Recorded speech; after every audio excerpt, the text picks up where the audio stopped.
السلام علیکم، میں ضمیر احمد انصاری اور آپ دیکھ رہے ہیں زیڈ نیوز فار یو۔ عرض یہ ہے کہ آپ نے اپنے YouTube channel Z news for you کو ابھی تک سبسکرائب نہیں کیا ہے تو ابھی کریں، اور ساتھ ہی دیے ہوئے بیل آئیکن کو بھی دبا دیں جس سے ہماری آنے والی سبھی ویڈیوز کے نوٹیفیکیشن آپ کو ملتے رہیں۔ شکریہ۔ اب آئیے میں آپ کو جو ہے کچھ اعتراضات جو ہمارے مفتی صاحب نے اپنے فتوے میں کیا ہے، اور میری ایک اور بات کو انہوں نے بڑے زور شور سے اٹھایا ہے کہ جہاں میں نے یہ کہا کہ بھی مجبوری کی حالت میں اگر کسی کا گھر امام کے آگے ہو، یعنی مسجد سے آگے ہے قبلے کی طرف، تو بھی وہ امام کی اقتداء کر سکتا ہے، کیونکہ یہ عذر ہے، اور عذر کی حالت میں اگر کوئی کرتا ہے اس طرح سے اقتداء، کوئی حرج نہیں ہے۔ ایک تو جگہ الگ الگ ہے، وہ گھر میں ہے، یہ مسجد میں ہے، پھر دیواریں بیچ میں ہیں، اور پھر مجبوری ہے، تو اگر کوئی پڑھ لیتا ہے تو نماز انشاءاللہ اس کی ہو جائے گی مسجد سے آگے اگر کسی کا گھر ہے تو اس پر بھی مفتی صاحب نے جو ہے یہ لکھا کہ یہ سراسر غلط مسئلہ ہے، اور اگر کوئی امام کے آگے ہوگا تو اس کی نماز باطل ہوگی، بالکل نہیں ہو سکتی، کیونکہ مقتدی کا مقام جو ہے امام کے پیچھے ہے نہ کہ آگے۔ تو مفتی صاحب کو میں یہ بتانا چاہوں گا کہ بھئی یہ بات تو ہم بھی اچھی طرح سے جانتے ہیں، مانتے ہیں، اور ہر کوئی جانتا ہے کہ مقتدی کا مقام امام کے پیچھے ہی ہوتا ہے، اور یہ بلا عذر امام سے آگے بالکل نہیں پڑھنا چاہیے۔ لیکن یہاں سوال ہے مجبوری کی حالت میں کہ اگر آگے ہو جائے تو کیا نماز صحیح ہوگی یا نہیں؟ آپ کہتے ہیں کہ باطل ہو جائے گی، نماز صحیح نہیں ہوگی، ہم کہتے ہیں مجبوری کی حالت میں نماز صحیح ہو جائے گی۔ آپ نے اپنے فتوے میں مجبوری کی حالت میں بھی نماز کے باطل ہونے کی کوئی دلیل بھی پیش نہیں کری۔ ہم آپ کو ایسی حالت میں، یعنی مجبوری میں اگر امام سے آگے کوئی نماز پڑھ لیتا ہے تو اس کی نماز ہو جائے گی، اس کی دلیل ہم آپ کو دے دیتے ہیں۔ دیکھیے، غور کیجئے، علامہ ابن بطال رحمۃ اللہ علیہ نے صحیح بخاری کی شرح میں جلد نمبر 2 صفحہ نمبر 313 میں جو ہے لکھا ہے اس تعلق سے، وَكَذَلِكَ اخْتَلَفُوا فِي مَنْ صَلَّى أَمَامَ إِمَامِهِ فَقَالَ الْكُوفِيُّونَ وَالثَّوْرِي وَالشَّافِعِي فِي رِوَايَةِ الْبُوَيْتِي لَا تُجْزِئُهُ وَقَالَ مَالِكُ وَاللَّيْثُ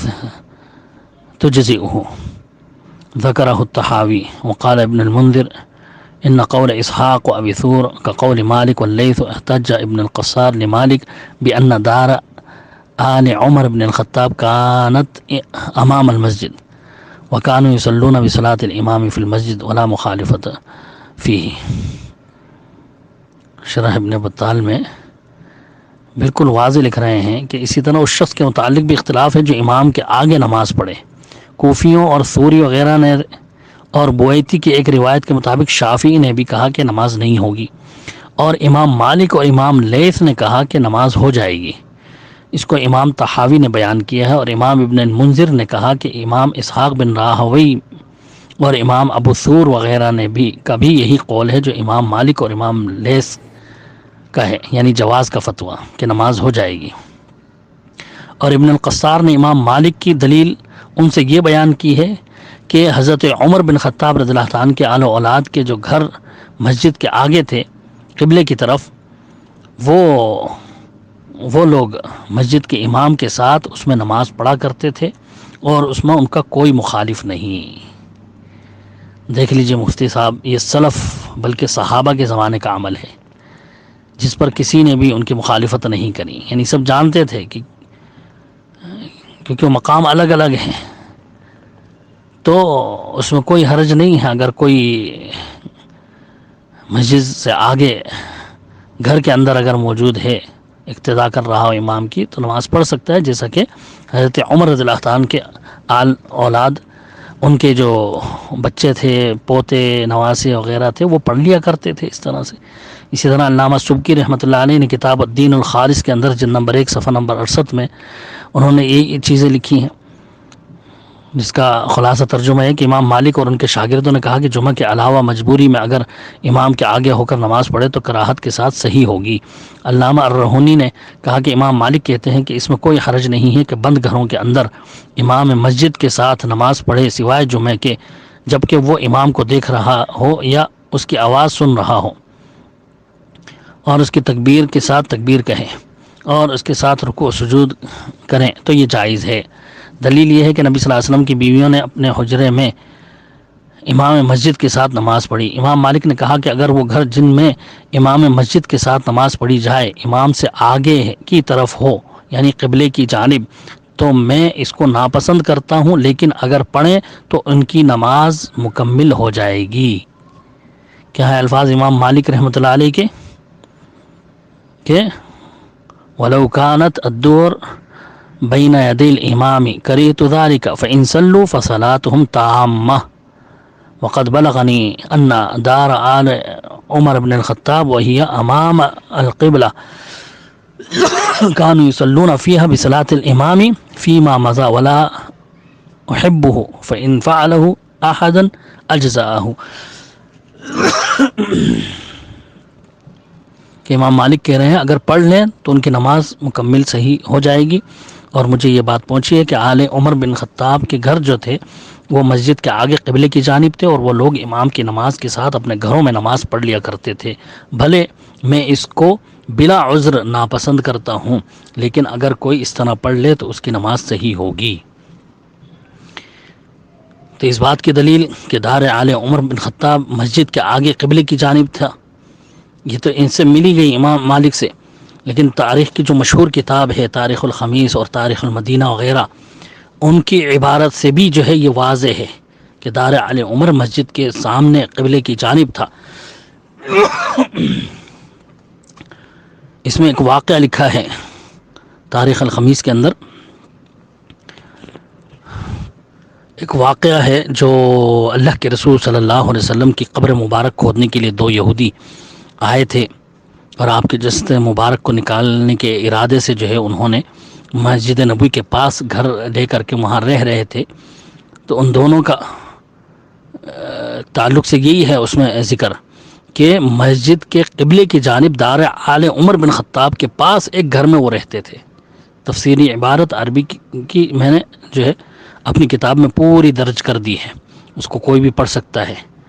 جس سے واضح ہے کہ وہ گھر دار آل عمر کے پاس جو ہے وہ رہتے تھے۔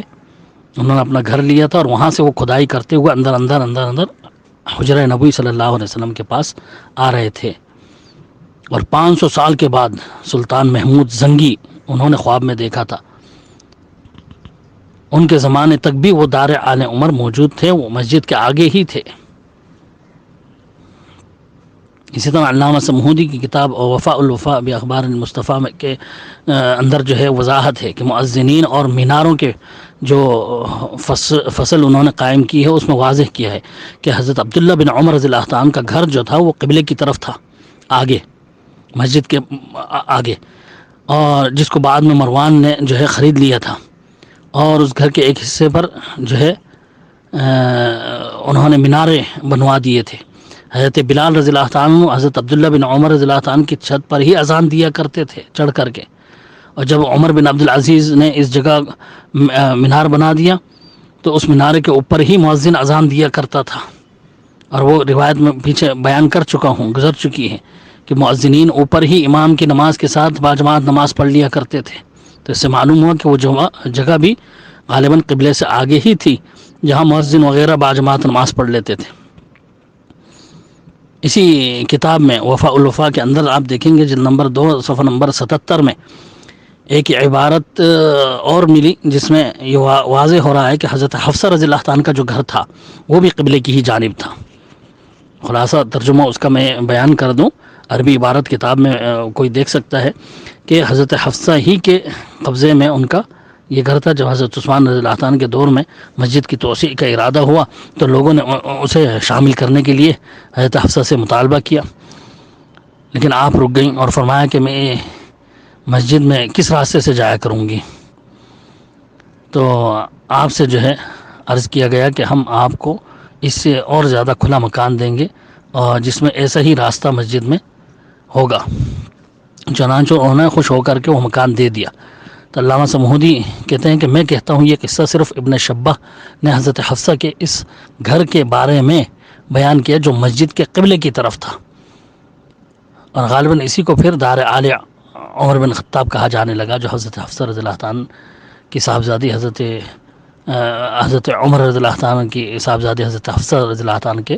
قبضے میں آ گیا تھا۔ اور بھی کئی عبارتیں میں نے اسی کتاب سے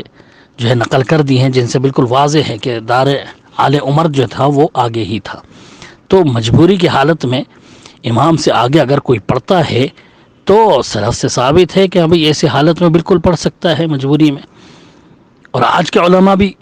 اس کا فتویٰ دیتے ہیں۔ عرب علماء نے کہ آپ نے وہی فتوے پیش کیے تھے، لیکن میں فتویٰ پیش کرتا ہوں صحیح معنوں میں جو اسی تعلق سے ہیں، اور اسی طرح کے سوال جو مجھ سے سوال کیا گیا تھا، اسی تعلق کے سوال سے عرب علماء سے جو سوال کیے گئے تھے، میں آپ کو وہ فتوے پیش کر دیتا ہوں، فتویٰ آپ کو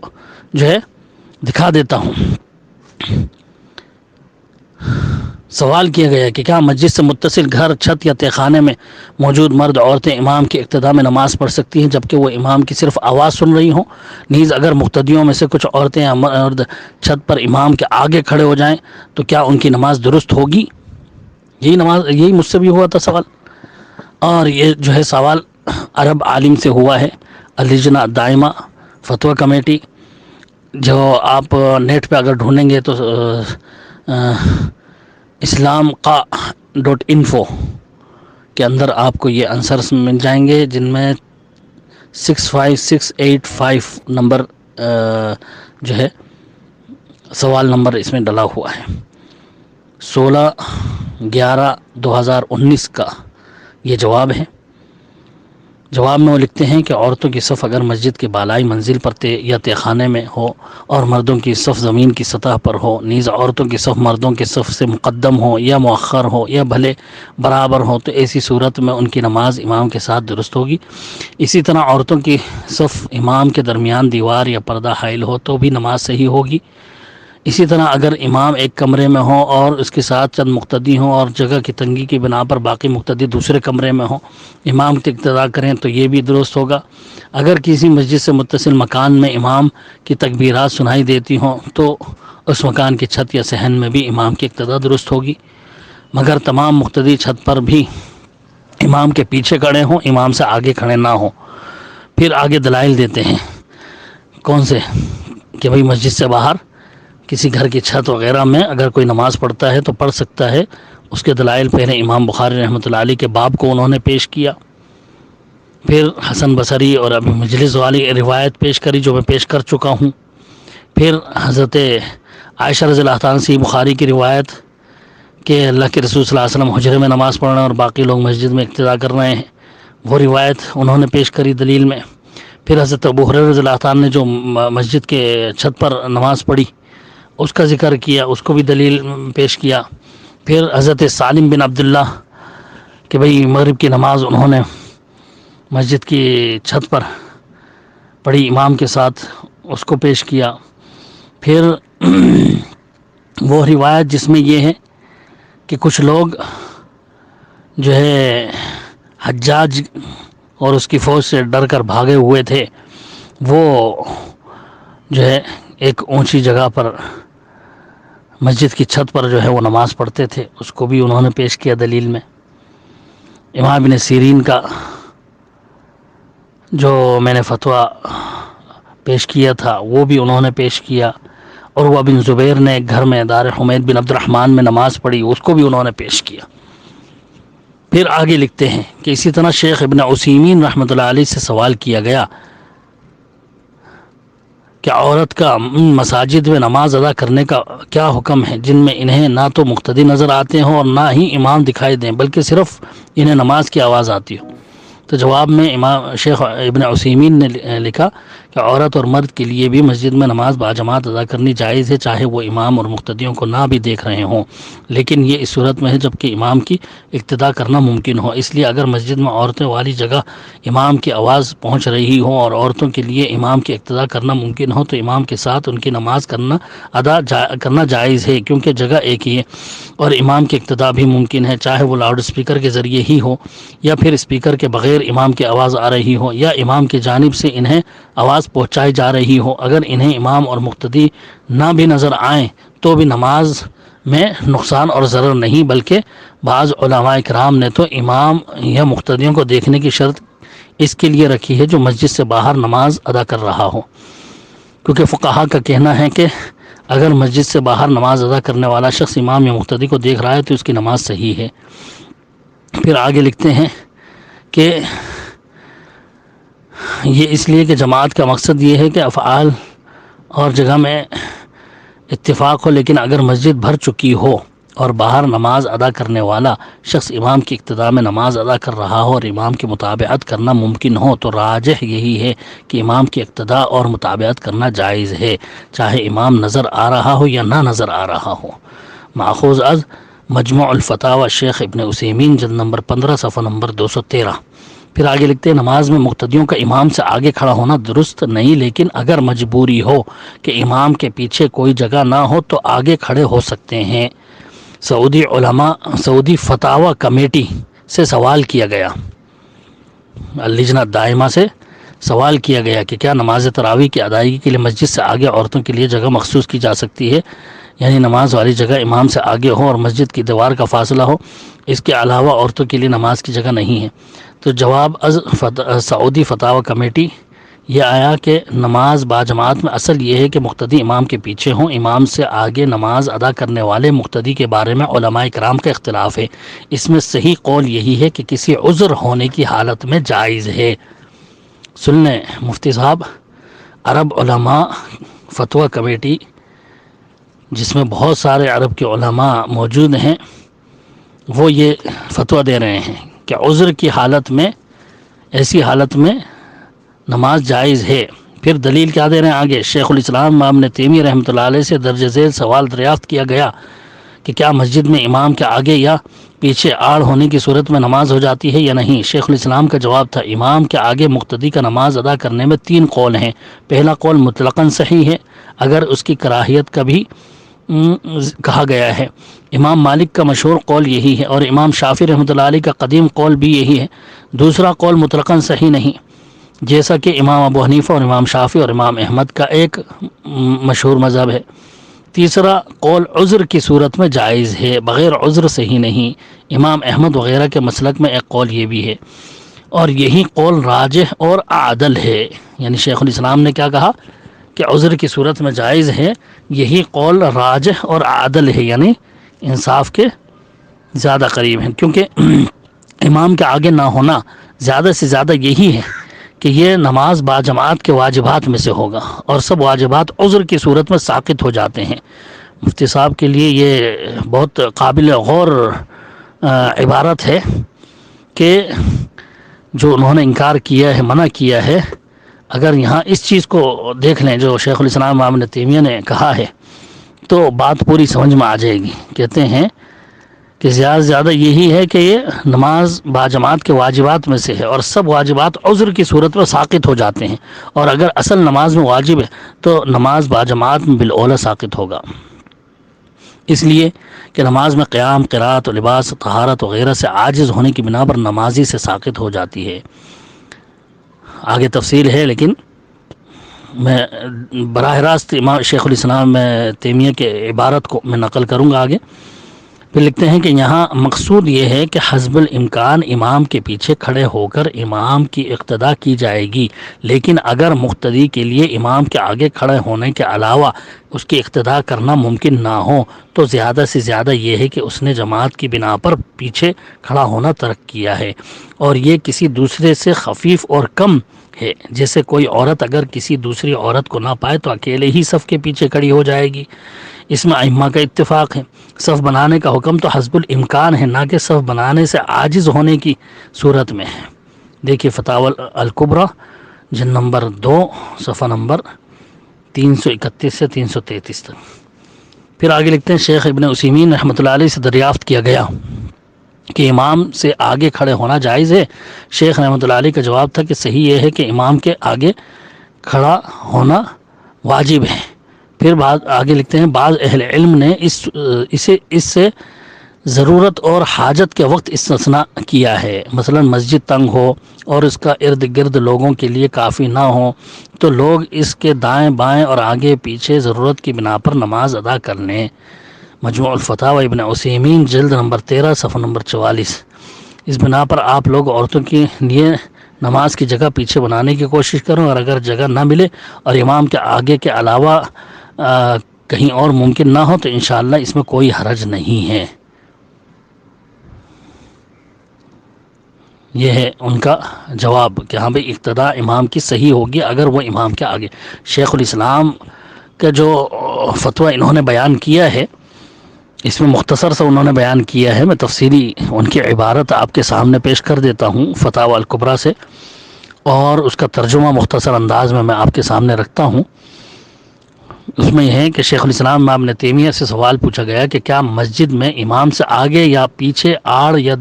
یعنی دیوار وغیرہ ہونے کی صورت میں نماز ہو جاتی ہے یا نہیں؟ شیخ الاسلام کا جواب تھا، امام کے آگے مقتدی کا نماز ادا کرنے میں 3 قول ہیں۔ پہلا قول مطلقاً صحیح، اگرچہ اس میں کراہت کا بھی ہے۔ امام مالک کا مشہور قول یہی ہے، امام شافعی کا قدیم قول بھی یہی ہے۔ دوسرا مطلقاً صحیح نہیں، جیسے امام ابو حنیفہ، شافعی اور احمد کا مذہب۔ تیسرا قول عذر کی صورت میں جائز ہے، یعنی بغیر عذر کے صحیح نہیں ہے۔ امام احمد وغیرہ کے مسلک میں ایک قول یہی ہے، اور یہی قول راجح اور عادل ہے، کیونکہ امام کے آگے نہ ہونا زیادہ سے زیادہ یہی ہے کہ یہ نماز باجماعت کے واجبات میں سے ہوگا، اور سب واجبات عذر کی صورت میں ساقط ہو جاتے ہیں، اور اگر اصل نماز میں واجب ہے تو نماز باجماعت میں بالاولیٰ ساقط ہوگا۔ اس لیے نماز میں قیام، قرات، لباس، طہارت وغیرہ سے عاجز ہونے کی بنا پر نماز ساقط ہو جاتی ہے۔ اور جہاں تک جماعت کا معاملہ ہے تو اس میں تو امام کی متابعت ضروری ہے، جیسا کہ جفت کے بجائے وطر میں امام کی متابعت کرتے ہوئے تشہد میں بیٹھ جانا، اور اگر ایسا جان بوجھ کر اکیلے نماز پڑھتے ہوئے کرے گا تو نماز اس کی خراب ہو جائے گی۔ اسی طرح اگر وہ امام کے سجدے میں یا قعدے میں پائے گا، امام کو سجدے میں یا قعدے میں پائے گا تو اسی وقت تکبیر کہہ کر اس کے ساتھ سجدے میں گرے گا یا قعدے میں بیٹھے گا، کیونکہ اس کی مطابقت یہ اقتداء کرنی ہے، جبکہ وہ اس کو رکعت بھی شمار نہیں کرے گا، اور امام کے سجدہ سہو میں بھی وہ اس کے ساتھ سجدہ سہو کرتا ہے اگرچہ اس سے سہو نہیں ہوا۔ اسی طرح نماز خوف میں قبلے کے رو بھی نہیں کھڑا ہوتا، اور بہت سے ایسے ہی اعمال کرتا ہے جو عام نمازوں میں نہیں کرنے ہوتے، اور امام کے سلام سے پہلے ہی سلام پھیر دیتا ہے، یعنی صلاۃ الخوف میں، اور ایک رکعت امام کے سلام پھیرنے سے پہلے ہی پوری کر لیتا ہے۔ اور اس کے علاوہ بہت سی چیزیں ہیں جو جماعت کی نماز میں شمولیت کی وجہ سے کرنا ہوتا ہے، جبکہ یہ تمام چیزیں اگر وہ بغیر عذر کے کرے تو اس کی نماز خراب ہو جائے گی۔ اور اکثر محدثین بصریین کا مذہب ہے کہ اگر مقررہ امام بیٹھ کر نماز پڑھائے تو تمام مقتدیوں کو بیٹھ کر ہی نماز پڑھنی ہوگی تاکہ امام کی صحیح اقتداء ہو سکے، اور ایسی حالت میں وہ تمام مقتدی واجب قیام کو امام کی اقتداء کی وجہ سے چھوڑ دیتے ہیں، جیسا کہ نبی صلی اللہ علیہ وسلم کی سنت سے واضح ہے کہ آپ صلی اللہ علیہ وسلم نے بیٹھ کر نماز پڑھائی تو صحابہ نے بھی بیٹھ کر نماز پڑھی اور آپ کی اقتداء کری، بھلے اس مسئلے میں اختلاف ہے۔ پھر آگے اختلاف کو ذکر کرنے کے بعد لکھتے ہیں کہ مقصد یہاں یہ سب بیان کرنے کا یہ ہے کہ باجماعت نماز پڑھتے ہوئے بھی عذر کی وجہ سے حسب الامکان حسب استطاعت عمل کیا جائے گا۔ اگر مقتدی کے لیے امام کے پیچھے نماز پڑھنا ممکن نہ ہو تو آگے ہی ہو کر نماز اس کی اقتداء میں پڑھے گا، یعنی اگر مقتدی کے لیے امام کے آگے کھڑا ہونے کے علاوہ اس کی اقتداء کرنا ممکن نہ ہو تو زیادہ سے زیادہ یہ ہے کہ اس نے جماعت کی بنا پر پیچھے کھڑا ہونا ترک کیا ہے، اور یہ کسی دوسرے عمل کے چھوڑنے سے خفیف اور کم یا معمولی ہے، یعنی بجائے یہ کہ پوری جماعت کا ہی ثواب کھو دے، اس سے بہتر یہ ہے کہ آگے کھڑے ہو کر ہی اقتداء کر لے۔ جیسے کوئی عورت اگر کسی عورت کو نہ پائے تو اکیلے ہی صف کے پیچھے کھڑی ہو جائے، اس میں ائمہ کا اتفاق ہے۔ صف بنانے کا حکم تو حسب الامکان ہے، نہ صف بنانے سے عاجز ہونے کی صورت میں، یعنی جس طرح سے ان تمام مذکورہ چیزوں میں مجبوری کی حالت میں حسب الامکان سہولت پر عمل کیا جاتا ہے، اور کسی ایک عمل نہ کر پانے کی وجہ سے پورے عمل یا جماعت سے نماز کو ہی نہیں چھوڑا جا سکتا، اسی طرح مجبوری میں جماعت چھوڑنے کے بجائے امام کے آگے کھڑے ہونے میں کوئی حرج نہیں ہے۔ یہی بات صحیح ہے۔ یہ امام ابن تیمیہ رحمۃ اللہ علیہ نے فتاوی الکبریٰ کے اندر واضح طور پر لکھا ہے، ان کی عربی عبارت بالکل سامنے میں نے کتاب میں پیش کر دی ہے۔ میں کہتا ہوں کہ شیخ الاسلام ابن تیمیہ کے اسی اصول کو آپ مد نظر رکھ کر اگر مجبوری کی حالت میں مسجد میں نہ جا سکنے کی بنا پر اگر گھر میں ہی امام مسجد کے ساتھ باجماعت نماز پڑھ کر پورا ثواب حاصل کرنا چاہے تو کیوں نہیں کر سکتا؟ عذر میں مسجد میں نہ پہنچ پانا، مسجد کے دروازے بند ہیں، مسجد کے اندر نہیں جا سکتا تو اس کو چھوڑ دے، لیکن لاؤڈ سپیکر کے ذریعے گھر میں تو باجماعت نماز پڑھ سکتا ہے، یہ تو آسانی سے اس میں شامل ہو سکتا ہے جماعت میں، اسے کیوں چھوڑے؟ اس کی کیا وجہ ہے؟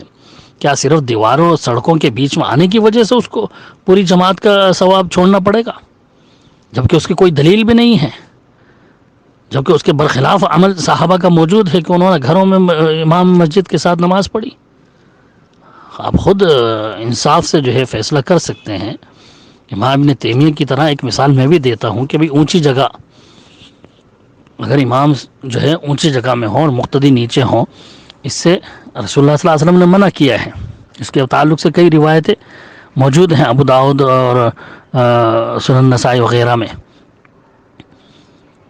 لیکن پھر آج ہم دیکھتے ہیں کہ عورتوں کی جگہ نیچے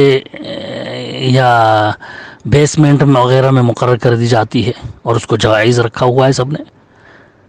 یہاں ہم پوچھتے ہیں تو فوراً کہہ دیتے ہیں کہ بھئی مجبوری ہے،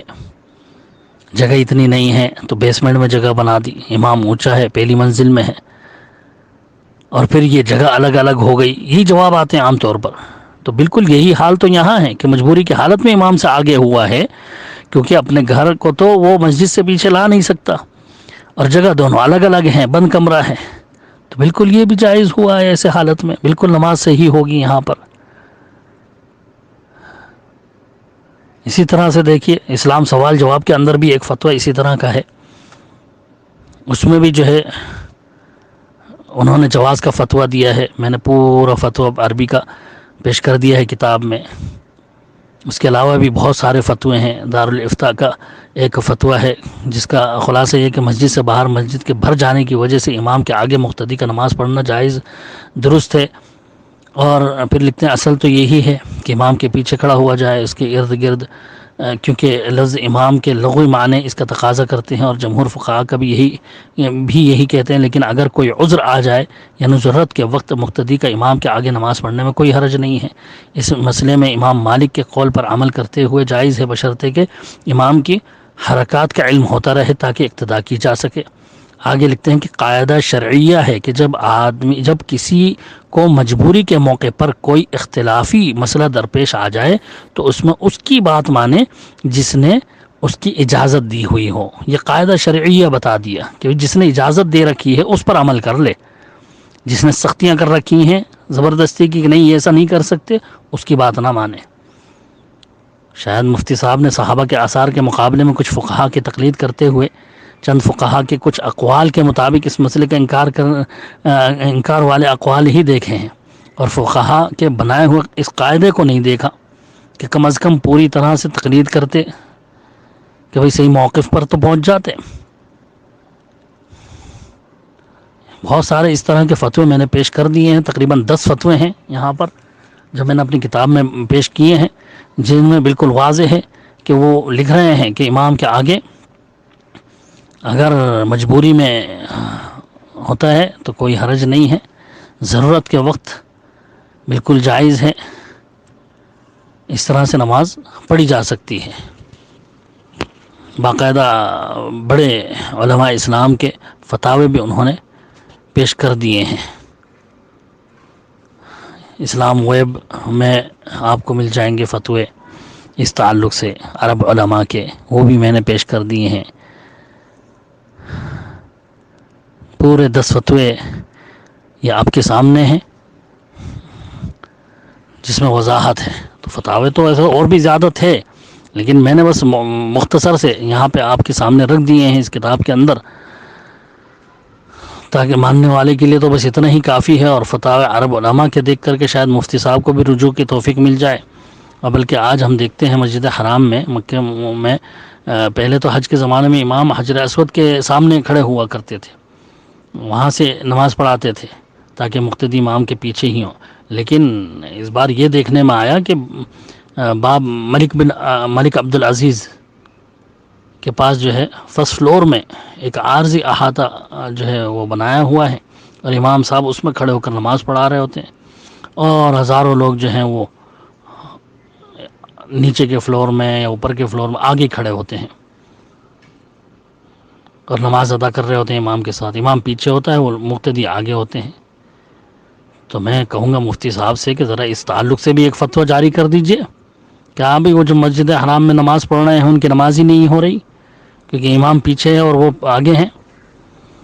اسی طرح سے میں کہوں گا کہ کورونا کے ڈر سے جو ہے نمازیں آج عموماً آپ کی مساجد میں بھی دور دور کھڑے ہو کر پڑھ رہے ہیں لوگ. اس کی کیا دلیل ہے دور دور کھڑے ہو کر صف میں نماز پڑھنے کی، جبکہ اس کے خلاف کتنی ہی احادیثیں موجود ہیں جن میں نبی صلی اللہ علیہ وسلم نے مل کر کھڑے ہونے کی تاکید کی ہے. آخر کیا وجہ ہے کہ ان تمام احادیث کی مخالفت کرتے ہوئے آپ نے دور دور کھڑے ہونے کا فتویٰ دے رکھا ہے؟ آپ کہتے ہیں کہ مجبوری ہے، مجبوری میں اس طرح سے کھڑے ہو سکتے ہیں. میں کہتا ہوں کون سی مجبوری؟ کیا ایسے موقعوں پر گھر میں نماز پڑھنے کی اجازت نہیں ملی؟ گھر میں ہم نماز نہیں پڑھ سکتے؟ جب گھر میں ہم باجماعت نماز پڑھ سکتے ہیں تو کیوں سنت اور حکم نبی صلی اللہ علیہ وسلم کی مخالفت کرا رہے ہیں آپ؟ یہاں مجبوری کی بنا پر آپ واضح سنت بلکہ حکم اور تاکید نبی صلی اللہ علیہ وسلم کی مخالفت کرا رہے ہیں اور سب سے دور دور کھڑے ہونے کا حکم کر رہے ہیں. اور مسجد میں مجبوری میں جو ہے مسجد کے امام کے ساتھ آس پاس کے گھروں میں نماز کی آپ اجازت نہیں دے رہے، جبکہ آواز آ رہی ہے صاف، جماعت کر سکتے ہیں، پڑھ سکتے ہیں اس کے ساتھ. وہاں نماز پڑھنے سے آپ روک رہے ہیں، جبکہ باجماعت نماز کی ترغیب اور تاکید کی کتنی زیادہ اہمیت اور اس کی فضیلت اور تاکید ہے احادیث میں کہ باجماعت نماز پڑھو. تو باجماعت کا نماز کا یہاں ثواب مل رہا ہے، موقع مل رہا ہے، تو اس سے آپ روک رہے ہیں. اور جس کی تاکید ہے کہ بھئی صف بندی ہونی چاہیے، مل مل کر کھڑے ہو، وہاں پہ آپ دور دور کھڑا کر رہے ہیں. اس کی آپ اجازت دینے کے لیے تیار نہیں ہیں. کس طرح سے آپ جو ہے اپنا آپ کو سلفی کہتے ہیں اور حدیثوں پہ عمل کرنے والا گردانتے ہیں؟ اللہ تعالیٰ رحم فرمائے. میں تو یہی التجا کروں گا اللہ رب العالمین آپ کے ہوش و حواس سلامت رکھے، آپ کے تعصب کی بھڑکتی ہوئی آگ کو دل سے بجھائے.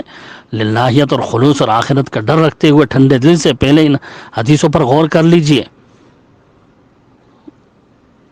جو ہم نے پیش کیے ہیں، اس کے بعد پھر آپ فتویٰ جاری کریں. اللہ تعالیٰ نیک سمجھ عنایت فرمائے اور ہر طرح سے جو ہے دین پر عمل کرنے والا بنایا. آپ نے اور بھی مزید اعتراضات کیے کہ ہم نے اپنے فتوے میں جو ہے مصنف عبدالرزاق اور مصنف ابن ابی شیبہ کے 3 آثار کو کیوں بیان نہیں کیا. بڑے زور شور سے آپ نے بار بار یہ اعتراض کیا اور جو ہے ایسے پیش کیا کہ جیسے ہم نے جان بوجھ کر کے جو ہے حق کو چھپانے کے لیے ان 3 روایتوں کو پیش نہیں کیا. آپ کہتے ہیں کہ موصوف نے ان 3 آثار کو اس لیے نظر انداز کر دیا کیونکہ یہ موصوف کی تائید میں نہیں تھے اور ان کے استدلال کے خلاف تھے. اس طرح کی حرکت کسی عالم سے نہایت بعید اور تعجب خیز ہے. بڑا افسوس ہوتا ہے مفتی صاحب، آپ ایک عالم ہیں، آپ کی زبان سے اس طرح کی باتیں واقعی یہی ثابت کرتی ہیں کہ یہ فتویٰ صرف اور صرف تعصب اور حسد پر مبنی تھا. کہ آپ کو اتنا بھی نہیں معلوم کہ مصنف عبدالرزاق، مصنف ابن ابی شیبہ وغیرہ میں صحابہ اور تابعین وغیرہ کے جو بھی آثار ملتے ہیں سب بیان کر دیے ہیں. خصوصی طور سے کسی بھی ایک مسئلے پر جتنے بھی آثار ان کو ملے سب کو انہوں نے، ان کے مصنفین نے جو ہے اپنی کتاب میں درج کیے ہیں. جگہ جگہ انہوں نے اس طرح مسائل کو بیان کیا اور ساتھ ہی اختلاف رکھنے والوں کے اقوال کو بھی بیان کیا اور اس کے خلاف ظاہراً کسی کا قول بھلے کسی وجہ سے بھی ہو سب کو ہی بیان کر ڈالا انہوں نے. مفتی صاحب تو اچھی طرح سے جانتے ہیں اس سب چیز کو. میں اپنے قارئین اور سامعین کے لیے ایک جھلک دکھا دیتا ہوں اپنی اس کتاب میں کہ ان مصنفین کے ابواب پر غور کریں تو آپ کو معلوم ہوگا کہ انہوں نے جو ہے ہر طرح کے قول کو وہاں پیش کیا ہے اور آپ کو یہ اندازہ ہو جائے گا اچھی طرح کہ 3 آثار جو میں نے چھوڑے ہیں وہ کس وجہ سے چھوڑے ہیں. انشاءاللہ آگے اس کی وضاحت بھی کروں گا کہ ان کے معنی و مفہوم جو ہے وہ ہے ہی نہیں جو ہمارے مسئلے کے متعلق ہوں، وہ الگ ہی چیز ہے جو بیان کیے ہیں، لیکن مفتی صاحب زبردستی اس کو ہمارے موقف کی گردان رہے ہیں.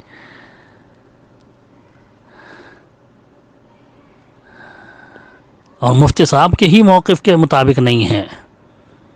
وہ جو اپنے موقف میں اس کو گردان رہے ہیں ان کے موقف کے مطابق بھی نہیں ہے، اس کے بھی خلاف ہی ہیں. تفصیل میں آگے انشاءاللہ اس کی دوں گا، لیکن میں پہلے اختصار کے پیش نظر صرف چند ان کتابوں کے شروع کے چند صفحات سے یعنی کتاب الطہارت سے ہی ایک جھلک دکھا دیتا ہوں جو ابواب کے ذریعے انہوں نے پیش کیے ہیں. تو اس سے آپ کے سامنے جو ہے ایک تصویر آ جائے گی، ایک جھلک آ جائے گی کہ ان مصنفین کا کیا طریقہ رہا ہے اور دونوں طرح کے اقوال باقاعدہ ابواب کے ساتھ انہوں نے کس طرح سے پیش کیے ہیں. دیکھیے شروع کتاب سے ہی میں آپ کو دکھاؤں. باب باندھتے ہیں فی تخلیل اللحیۃ فی الوضوء، وضو میں داڑھی کا خلال کرنا. پھر آگے دوسرا باب باندھا، اس میں روایتیں لائے کہ بھی داڑھی میں خلال کرنے والی کیا کیا ہیں، کون کون کرتے تھے. پھر آگے لائیں من کان لا یخلل لحیتہ، ان کا بیان جو کہتے ہیں کہ داڑھی کا خلال ضروری نہیں ہے. پھر آگے باب باندھا من قال خذ لرأسک ماء جدیدا، جو حضرات اس بات کے قائل ہیں کہ سر کے مسح کے لیے نیا پانی لینا چاہیے. پھر اس کے بعد باب باندھا ہے من کان یمسح رأسہ بفضل یدیہ، ان حضرات کا بیان جو سر کا مسح کرنے کے لیے نیا پانی لینے کے قائل نہیں ہے. پھر آگے باب باندھتے ہیں من کان یری المسح علی العمامۃ، امامے پر مسح کرنے کے جواز کے قائلین کا بیان. اور اس کے خلاف پھر آگے باب باندھ رہے ہیں من کان لا یری المسح علیہا ویمسح علی رأسہ، ان حضرات کا بیان جو عمامے پر مسح کے قائل نہیں. باب باندھا فی الوضوء بسؤر الحمار والکلب من کرہہ، گدھے اور کتے کے جھوٹے پانی سے وضو کی کراہت کا بیان. پھر آگے باب باندھا من قال لا بأس بسؤر الحمار، کہ ان حضرات کا بیان جو گدھے کے جھوٹے کو مکروہ ہی نہیں سمجھتے.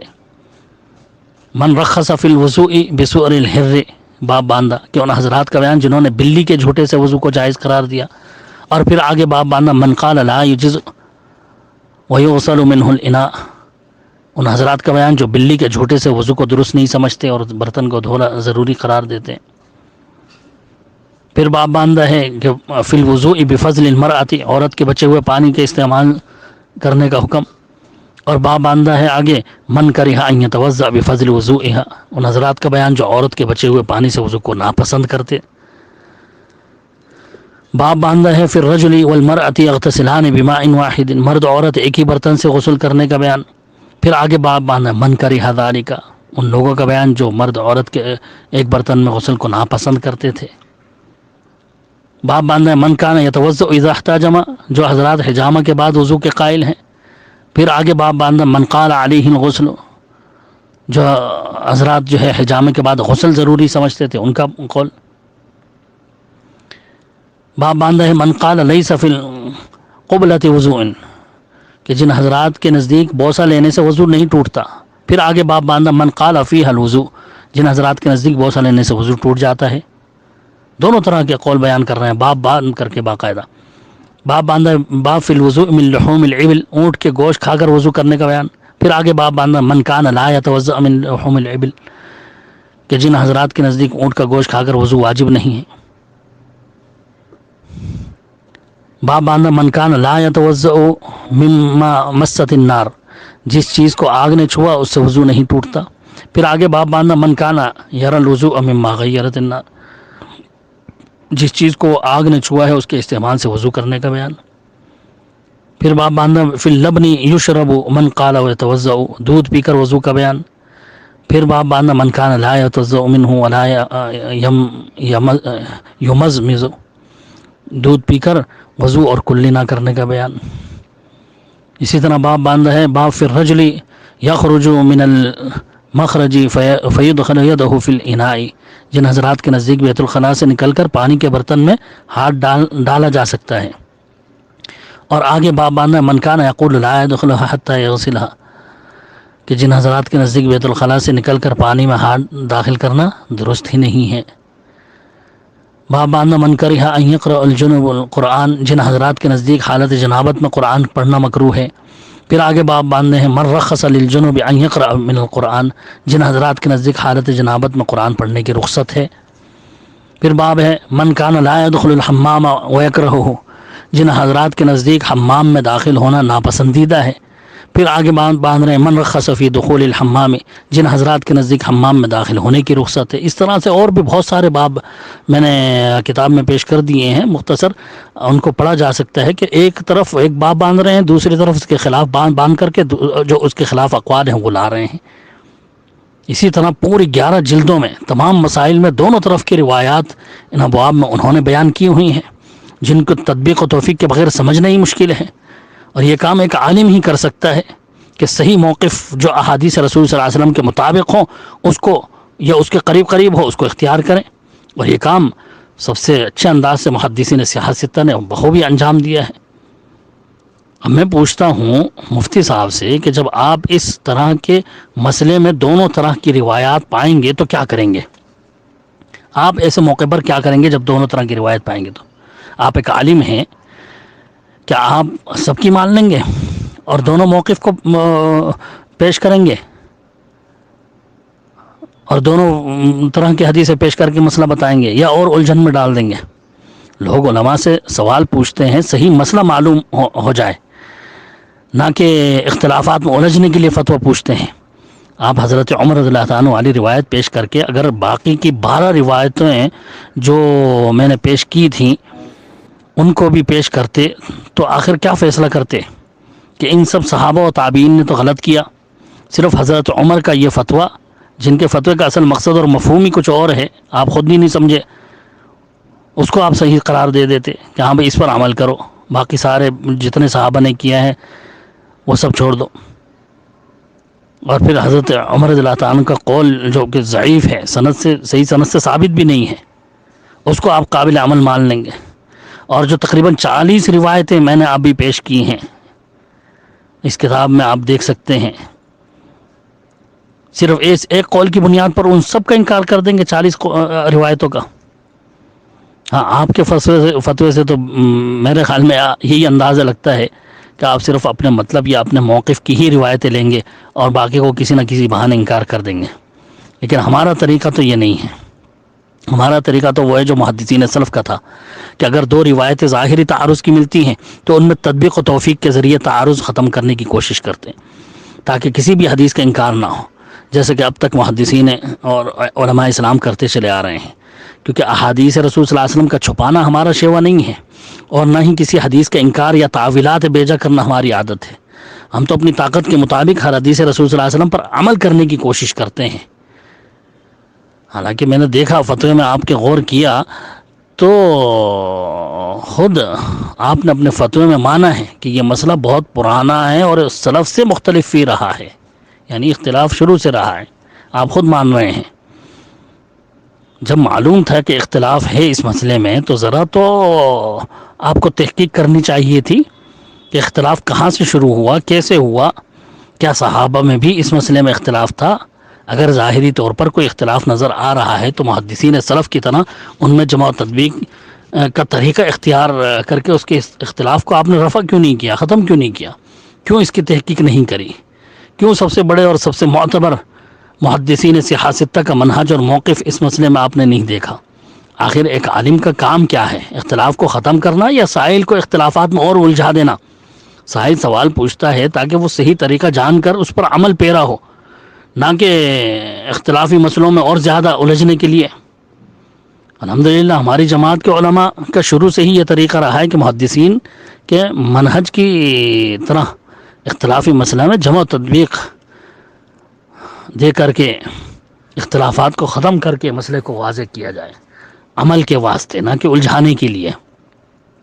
اسی لیے پہلے وہ پوری تحقیق کرتے ہیں، اور اس سنہری اصول پر ہم عمل پیرا ہیں کہ محدثین سلف، خصوصی طور سے محدثین سیاحت ستہ کے منہج کو ہم پہلے دیکھتے ہیں، جس طرح وہ ہمیشہ رسول اللہ صلی اللہ علیہ وسلم کے عمل اور فرمان کو سامنے رکھا کرتے تھے اور صحابہ کے آثار کو مقدم رکھتے تھے، اور پھر ان احادیث رسول اور صحابہ کے خلاف بڑے سے بڑے عالم و محدث کی رائے قیاس پر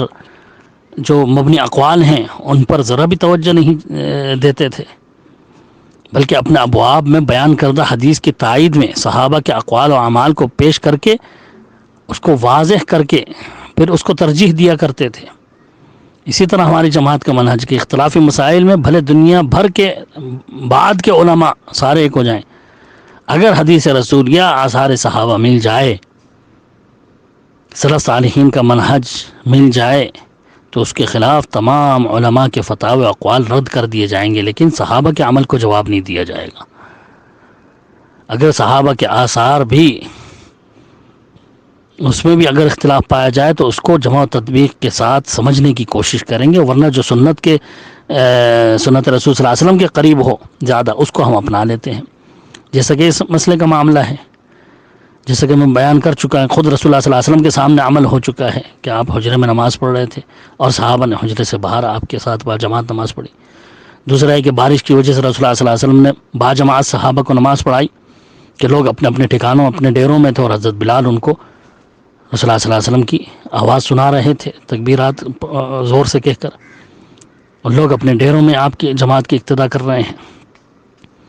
اب اسی کی تائید میں صحابہ اور تابعین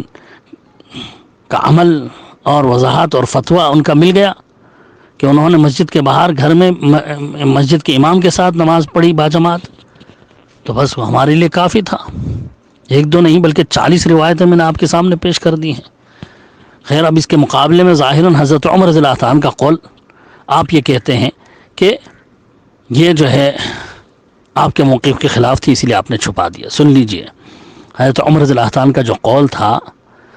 ابن ابی شیبہ میں کہ قال عمر اذا كان بينه وبين بين الامام طريق او نهر او حائط فليس معه، کہ حضرت عمر نے کہا کہ جب امام اور مقتدی کے درمیان راستہ یا نہر یا دیوار ہو تو وہ اس امام کے ساتھ نہیں. اور مصنف عبدالرزاق کی روایت کے الفاظ ہیں کہ عن نعیم بن ابی ہند عن عمر بن الخطاب انه قال في الرجل يصلي بصلاة الامام قال اذا كان بينهما نهر او طريق او جدار فلا يأتم به، کہ حضرت عمر سے پوچھا گیا اس شخص کے بارے میں جو امام کی اقتدا میں نماز پڑھ رہا ہے، تو حضرت عمر کا جواب تھا کہ اگر اس کے اور امام کے درمیان کوئی نہر یا راستہ یا دیوار ہو تو اس کی اقتدا درست نہیں. تو سب سے پہلے تو میں یہ بتا دوں کہ حضرت عمر رضی اللہ عنہ کا یہ قول صحیح طور سے ثابت ہی نہیں ہے. حضرت عمر سے یہ قول صحیح طور سے ثابت ہی نہیں ہے، کیونکہ سندن ضعیف ہے، اس میں لیس ہیں، اور لیس کی وجہ سے جو ہے محققین نے اس کو ضعیف قرار دیا. جیسا کہ لکھتا ہوں فی سند ابن ابی شیبہ لیس ابن ابی سلیم ترک حدیثہ وفی سندہما نعیم لم یدرک عمر. دیکھیے تقریب کے اندر امام ابن حجر اسقلانی نے صفحہ نمبر 519 میں وضاحت کر دی ہے کہ نعیم بن ابو ہند ان کا حضرت عمر سے سماع اور لقاء ہی ثابت نہیں، نہ انہوں نے سنا ہے کچھ حضرت عمر سے، نہ ان سے ملے ہیں حضرت عمر سے. یعنی سند میں نعیم کی بھی حضرت عمر سے ملاقات جب ثابت ہی نہیں ہے تو یہ حضرت عمر سے کیسے بیان کر رہے ہیں؟ ان کے زمانے میں ان سے ملے ہی نہیں. اور حفص بن غیاث راوی جو ہیں اس میں مدلس ہیں، اور لیس بن ابو سلیم جمہور محدثین کے نزدیک ضعیف سیء الحفظ ان کو کہا گیا. اور مصنف عبدالرزاق والی روایت میں نعیم بن ابو الہند اور حضرت عمر کے درمیان انقطاع کے ساتھ ساتھ سلیمان بن ترخان تیمی ہیں، وہ بھی مدلس ہیں. کئی خرابیاں ہیں اس کی سند میں جس سے یہ حضرت عمر سے ثابت ہی نہیں ہو رہی. پھر اس ضعیف روایت کو ان تمام صحیح روایتوں کے مقابلے میں پیش کرنا جس کو میں پیش کر چکا ہوں، میں سمجھتا ہوں حماقت کے سوا کیا ہے. جبکہ جو روایتیں میں پیش کر چکا ہوں صحابہ کے عمل سے، تو اس پر صحابہ کا اجماع بھی ہے اور صحیح سند سے وہ سب ثابت ہیں.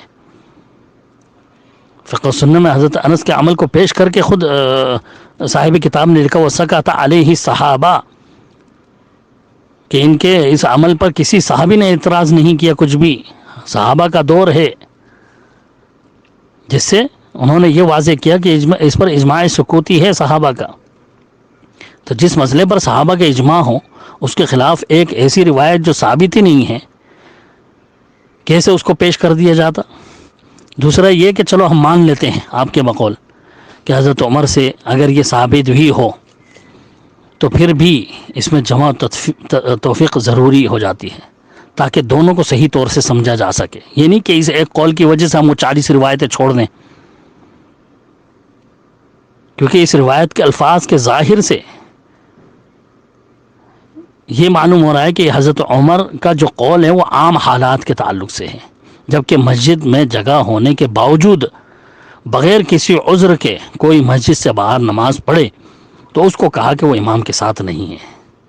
کہ بھئی صفوں کا ملنا ضروری ہے. بھئی صفیں بنانے کے بجائے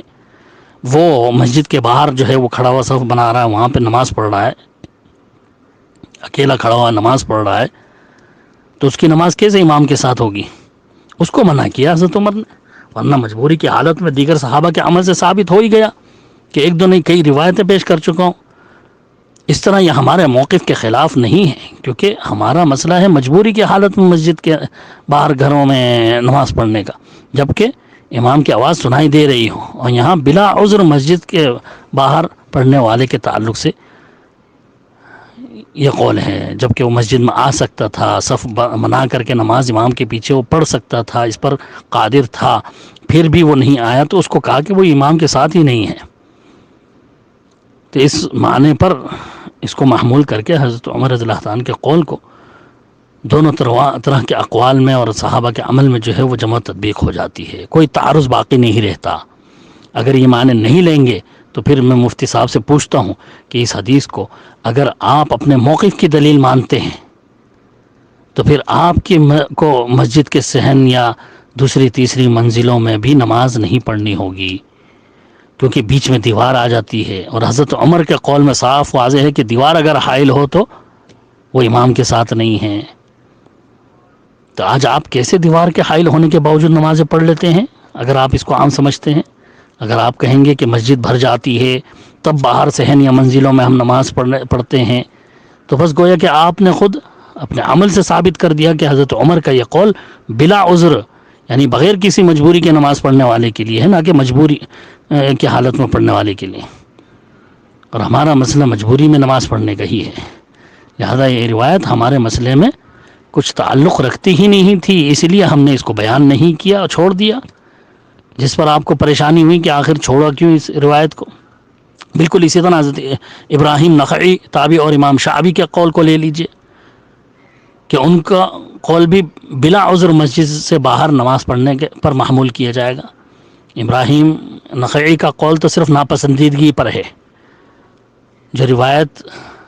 میں نے چھوڑی تھی وہ کیا تھی؟ ان ابراہیم انہ کان یکرہ ان یصلی بصلاۃ الامام اذا کان بینہما طریق او نساء, کہ وہ ناپسند کرتے تھے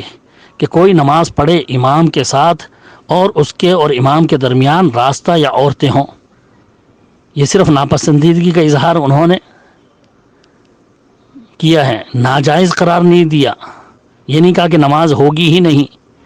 جبکہ صحابہ کا عمل میں بیان کر چکا ہوں کہ نماز ہو جائے گی, تفصیل آ چکی ہے. دوسرا یہ کہ خود ابراہیم نخعی رحمۃ اللہ علیہ سے اس کا جواز کی روایتیں موجود ہیں, جو میں پیش کر چکا ہوں پیچھے, کہ منصور بن معتمر کہتے ہیں کہ سألت ابراہیم النخعی عن الرجل يصلي على البيت يأتم بالامام وهو في المسجد قال لا بأس, کہ خود ابراہیم نخعی سے مروی ہے کہ جب وہ اس میں کوئی حرج نہیں سمجھتے تھے کہ کوئی اپنے گھر میں امام مسجد کے ساتھ نماز پڑھے, خود انہوں نے اجازت دی ہے. دوسری روایت بھی امام ابراہیم نخعی کی میں پیش کر چکا ہوں کہ منصور بن معتمر کہتے ہیں کہ ہماری مسجد کے قریب دائیں طرف ایک گھر کی چھت تھی جو امام سے یعنی مسجد کی سطح سے نیچے تھی. حجاج بن یوسف کی عمارت کے دنوں میں ان کی پکڑ سے بھاگ کر کچھ لوگ اس گھر کی چھت پر امام مسجد کے اقتداء میں نماز پڑھا کرتے تھے, حالانکہ ان کے اور مسجد کے درمیان طویل دیوار تھی. تو کہتے ہیں کہ میں نے ابراہیم نخعی رحمۃ اللہ علیہ سے اس بارے میں پوچھا تو فذکرتہ لابراہیم فرآہ حسنا, انہوں نے اس کی تحسین کری, اس کو اچھا درست خیال کیا, اس کا انکار نہیں کیا ابراہیم نخعی نے. تو جب ابراہیم نخعی کے اس کراہت والے قول کو اس کو چھوڑنے کی وجوہات وجہ یہی ہے کہ خود ابراہیم نخعی سے ہی اس کا جواز ثابت ہے, لہٰذا ابراہیم نخعی کے ناپسند کرنے کا مطلب یہی مانا جائے گا کہ بھئی اگر جگہ تھی اور پھر اس کے باوجود انہوں نے باہر پڑھی, مسجد کے باہر مسجد میں آ سکتے تھے, اس پر قادر تھے, پھر بھی باہر پڑھی, تو اس کو ناپسند کیا ابراہیم نخعی. ورنہ جن لوگوں نے پڑھی باہر اس کو تو جائز قرار دے رہے ہیں. اور پھر دوسری چیز یہ بھی, اس کی بھی سند ضعیف ہے, اس کی بھی سند ضعیف ہے. لیکن اس کے باوجود ہم اس کو محمول یہی کریں گے کہ ہمیں وہ بغیر عذر کے انہوں نے کراہت کی، اور یہاں دو روایتیں میں پیش کر چکا ہوں، خود انہی سے جو ہے جواز ثابت ہے، انہوں نے خود جائز قرار دیا ہے۔ اور دوسرا یہ کہ پھر اجماع امت کے خلاف اور صحابہ کے اجماع کے خلاف ان کا یہ قول، اس وجہ سے بھی انہوں نے اس روایت میں جو ہے عورتوں کی صف بیچ میں نہ ہو اس کو بھی ناپسند کیا ہے، جبکہ اس پر اجماع ہے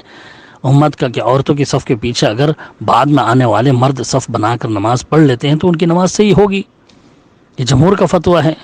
اسی طرح دیوار کے پیچھے سے اگر آواز امام کی آ رہی ہے تو اقتداء صحیح ہوگی، اس پر بھی اجماع ہے۔ امام شعبی کے قول کو بھی بلا عذر مسجد کے باہر امام کی اقتداء میں نماز پڑھنے والی عورت کے متعلق محمول کیا جائے گا، کیونکہ اس کے خلاف بھی صحابہ کا عمل میں پیش کر چکا ہوں، اور یہ تطبیق میں ہی نہیں بلکہ دیگر بہت سارے علماء نے ان روایت میں یہی تطبیق دی کہ مجبوری کی حالت میں سب نے اس کو تسلیم کیا ہے۔ میں پیچھے بیان کر چکا ہوں علماء کے البانی وغیرہ کے فتوے کہ انہوں نے کہا کہ بھئی مجبوری کی حالت میں بالکل جائز ہے، اور انہی روایت کو انہوں نے اس کی دلیل مانا ہے کہ ہاں بھئی مسجد سے باہر گھر میں اس طرح نماز پڑھ سکتے ہیں۔ میں نے اپنے کتاب میں جو ہے آپ کے ہی ایک عالم کی تحقیق بھی ان روایتوں کے تعلق سے پیش کر دی ہے کہ جو روایتیں آپ اپنے موقف کی دلیل مان رہے ہیں اور کہہ رہے ہیں کہ یہ تین روایتیں کیوں چھوڑ دی میں نے، اس کو میرے موقف کے خلاف گردان رہے ہیں۔ آپ کے ہی ایک عالم نے ان تینوں روایتوں کو بالکل سخت ضعیف اور بلکہ ان میں سے ایک روایت کو موضوع قرار دیا،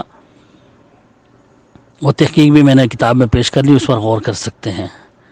خیر، اب یہ مفتی صاحب نے جو اپنے فتوے کے آخر میں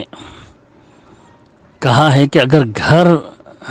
مسجد سے باہر مگر مسجد سے ملا ہوا ہو جہاں بلا تکلف امام کی آواز سنائی دیتی ہو تو نماز صحیح ہوگی، تو ان کی اس عبارت سے تو یہ معلوم ہو رہا ہے کہ آخر انہوں نے تسلیم کر لیا ہے کہ حضرت عمر وغیرہ کا جو قول ہے جس کو وہ اپنے موقف کی دلیل مان رہے تھے وہ ان کے موقف کی دلیل ہے ہی نہیں، کیونکہ جب مسجد کے باہر گھر میں بھلے مسجد سے متصل ہی ہو نماز کے جائز ہونے کو وہ تسلیم کر رہے ہیں، جبکہ کئی دیواریں مسجد اور گھر کے بیچ میں آ گئی ہیں، تو پھر مسئلہ ہی یہاں حل ہو گیا،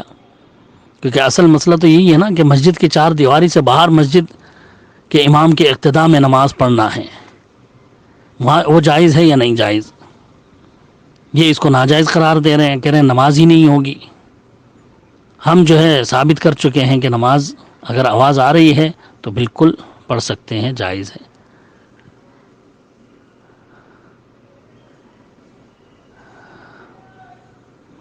بھلے اس میں فقہا نے اختلاف کیا، لیکن فقہا کے اقوال جو ہے بغیر دلیل ہیں، اور جو صحابہ کا عمل ہے صحیح سندوں سے ثابت ہے، وہ ہمارے لیے حجت ہے۔ تو جب صرف امام مسجد کی آواز یا مکبر کی آواز سن کر کوئی مقتدی اقتداء کر سکتا ہے اور اس کی اقتداء صحیح ہے اور اس پر اجماع بھی ہے، تو پھر دیکھنے کی یا مسجد کے قریب ہونے کی شرائط لگانا، اس کی احادیث سے صحابہ سے کوئی دلیل نہیں ہے، جبکہ صحابہ کے عمل سے تو یہ ثابت ہو چکا ہے کہ نہ تو دیکھنا اقتداء کے لیے شرط ہے صحابہ مانتے تھے، اور نہ ہی مسجد سے باہر صفوں کا متصل ہونا وہ شرط مانتے تھے، اور نہ ہی مسجد کے سے گھر کی دیوار کا لگنا وہ ضروری سمجھتے تھے ان کے، اور بلکہ اجماع صحابہ کے خلاف فقہا کے شرائط قطعی قابل توجہ نہیں ہیں، کیونکہ چند فقہا کے اقوال صحابہ کے اجماع کے خلاف قبول نہیں کیے جا سکتے، اور بلا وجہ شریعت کے احکام میں یہ سختیاں پیدا کرنے کے مترادف ہیں جو انہوں نے مفتی صاحب نے پیش کر دی ہے، اور سختی اس قدر کر دی کہ بھئی لاؤڈ اسپیکر میں ہی نماز نہیں ہو سکتی، عام اگر اب آواز سیدھی امام کی آ رہی ہے مسجد کے باہر تو اقتداء کر سکتے ہو، اگر اسپیکر کے ذریعے آواز آ رہی ہے باہر تو اقتداء نہیں کر سکتے، پھر اس کے ساتھ نماز نہیں پڑھ سکتے۔ رسول اللہ صلی اللہ علیہ وسلم نے تو دین میں آسانیاں کرنے کا ہمیں حکم دیا ہے، یسروا ولا تعسروا فرمایا، آسانیاں کرو، مشکلیں پیدا مت کرو، لیکن یہ طرح طرح کے شرائط لگا کر خواہ مخواہ سختیاں کر کے مجبور کر رہے ہیں، بلکہ مجبوری کی حالت میں جو ہے لوگوں کو جماعت کے ثواب سے روک رہے ہیں۔ حالانکہ اگر ہم غور کریں اللہ کے رسول صلی اللہ علیہ وسلم نے فرمایا جعلت لی الارض طہورا ومسجدا فایما رجل من امتی ادرکتہ الصلاۃ فلیصلی. الگ الگ الفاظ سے کئی روایتیں اس کی موجود ہیں جن کا مفہوم یہ ہے کہ رسول اللہ صلی اللہ علیہ وسلم نے فرمایا چند باتوں سے میری امت کو فضیلت دی گئی ہے. ان میں ایک یہ ہے کہ تمام زمین میرے لیے اور میری امت کے لیے مسجد بنا دی گئی ہے اور پاک بنا دی گئی ہے. میری امت کا جو انسان نماز کے وقت کو جہاں بھی پالے وہیں وہ نماز پڑھ لے. ساری زمین تمہارے لیے پاک اور مسجد ہے. اس کے برخلاف پہلی امتوں میں یہ تھا کہ وہ مسجدوں اور عبادت گاہوں میں ہی جن کو جانا ضروری تھا عبادت کے لیے.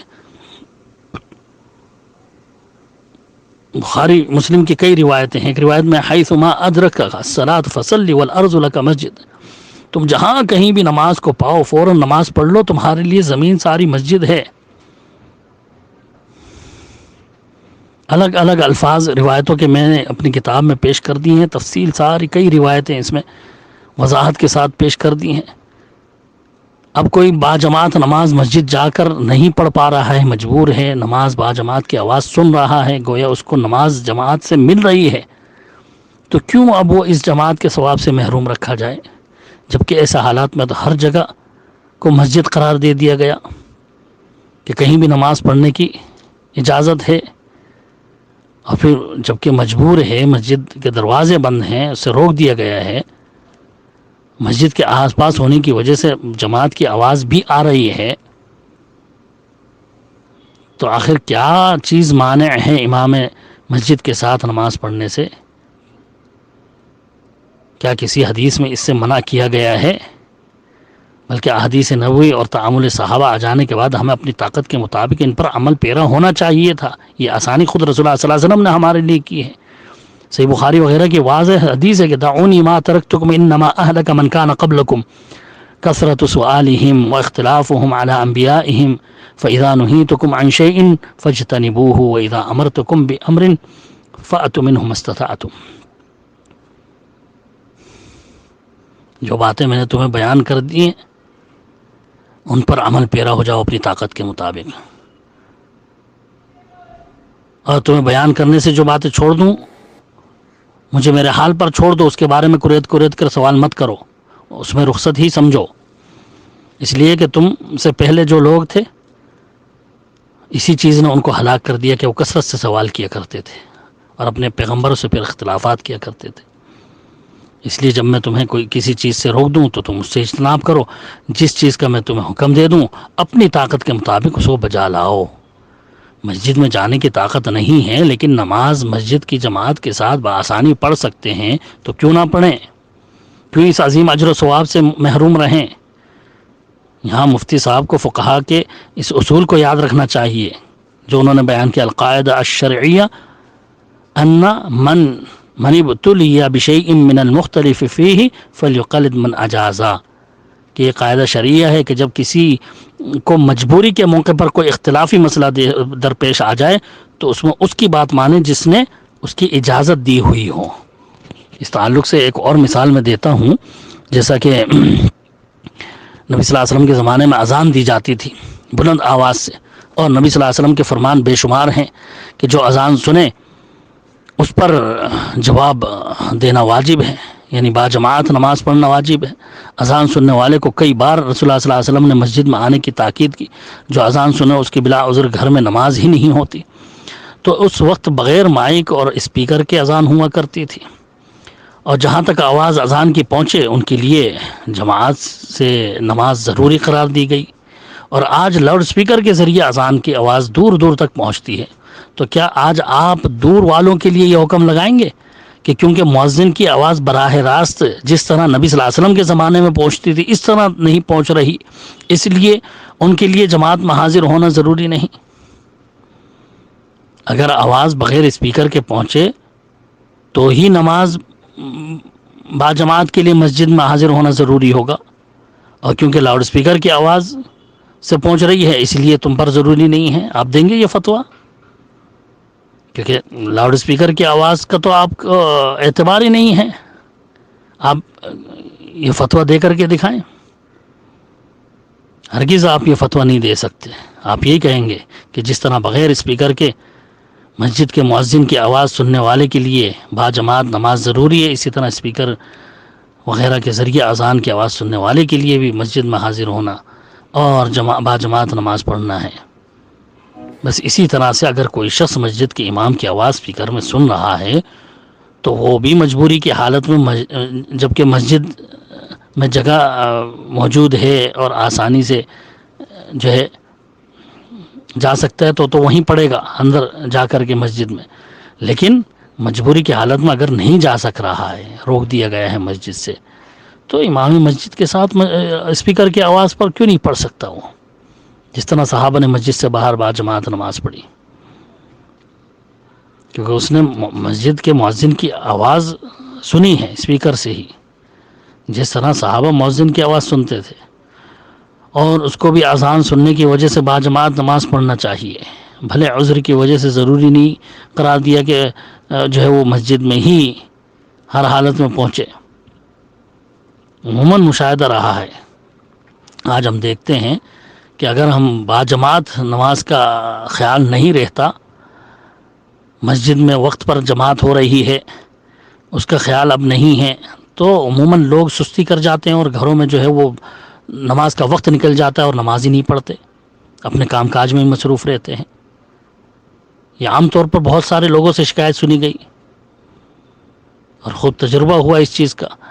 کہ گھروں میں اپنی نمازیں پڑھنے کے لیے لوگ وقت کا بالکل خیال نہیں رکھ رہے، سستی کر جاتے ہیں، اپنے کام کاج میں لگے رہتے ہیں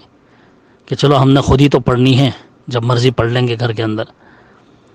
تھوڑی دیر بعد پڑھ لیں گے، یہ کام نمٹانے وہ کام نمٹانے. مسجد کی وقت کی پابندی نہیں ہو پا رہی اور شیطان اسی طرح دیر کراتا رہتا ہے یہاں تک کہ وقت ہی نکل جاتا ہے. لیکن اگر عذر میں مسجد کی آواز پر باجماعت وقت پر جو ہے نماز پڑھ لیں تو بھلے گھر کے اندر ہی ہیں، کم سے کم وقت کی تو ان کی پابندی رہے گی، باجماعت نماز کا ثواب بھی مل جائے گا اور وقت پر نماز کو پڑھ لیں گے وہ پابندی کے ساتھ. اس میں کوئی شرعی قباحت نہیں ہے، کیونکہ اصل تو جواز ہے، جیسا کہ فقہ سنہ کے اندر سید سابق نے امام شوکانی وغیرہ کے حوالے سے بالکل صاف واضح الفاظ میں لکھا ہے کہ امام مسجد کے اقتداء میں نماز پڑھنے کا جواز اصل جواز ہی کا ہے. وقال بعد عن ذکر بعض الآثار فی الصلاة على ظاہر المسجد وخارجه مقتدیا بالامام الاصل الجواز حتى يقوم دلیل المنع. یعنی اصل تو جواز ہے جب تک کہ منع کی یعنی اس سے روکنے کی کوئی دلیل نہ آ جائے. تو اس جواز کے باوجود جو ہے وہ زبردستی روکنا یہ میری سمجھ میں تو بالکل نہیں آ رہا. واللہ اعلم. ایک بار پھر آپ سے ریکویسٹ ہے کہ آپ اپنے اس یوٹیوب چینل کو سبسکرائب کریں، لائک اینڈ شیئر ضرور کریں. شکریہ.